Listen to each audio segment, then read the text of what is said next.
அனைவருக்கும் எனது காலை வணக்கங்கள். இங்கே மேடையில் அமர்ந்திருக்கின்ற இயக்குனர் திரு விக்ரமன் சார் அவர்களையும், தமிழ் திரைப்பட தயாரிப்பாளர் சங்கத்தினுடைய செயலாளர் திரு தேனப்பன் அவர்களையும், திரு ஜாக்வார் அவர்களையும், மற்றும் இந்த திரைப்படத்தை சார்ந்த ஃபைனான்சியர்ஸ், தயாரிப்பு மற்றும் பல துறைகளைச் சேர்ந்தவர்களையும், இந்த திரைப்படத்தினுடைய கதாநாயகன், இசையமைப்பாளர் அவர்களையும், திரு பாரதி மோகன் அவர்களையும்,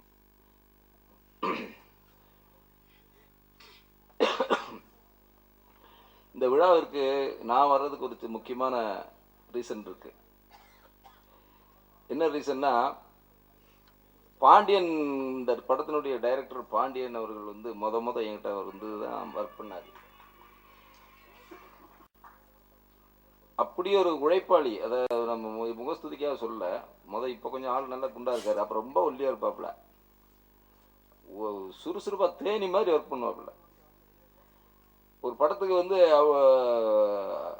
அவுடோர் ரொம்ப ஃபாரஸ்ட் போயிருந்தோம். எனக்கு இப்போ ஞாபகம் வருது, ரொம்ப நாளைக்கு முன்னால் நடந்த கதை இது.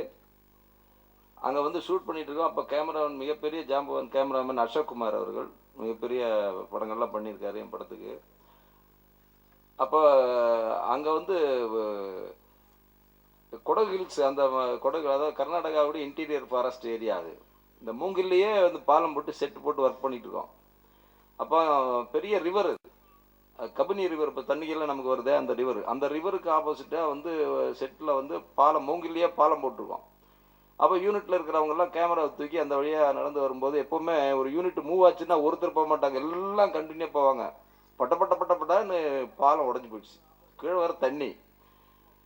பாண்டியன் அந்த கடைசியில் இருக்காரு, நான் அப்போ தான் இந்த கடைசியில் வரேன். பாண்டி அங்கிருந்து எப்படி இருந்துச்சுன்னு தெரியல, தண்ணியில பட்டப்பட்டு எழுச்சி நீச்சல் அடிச்சு நேரம் இந்த போது, சார் நீங்க வந்துருங்க சார், சார் நீங்க வந்துருங்க சார். அதாவது அந்த இன்வால்மெண்ட் சொல்ல வர, முன்னாள் இத்தனை பேர் இருக்காங்க, அவங்களை யாரும் கவனிக்கல.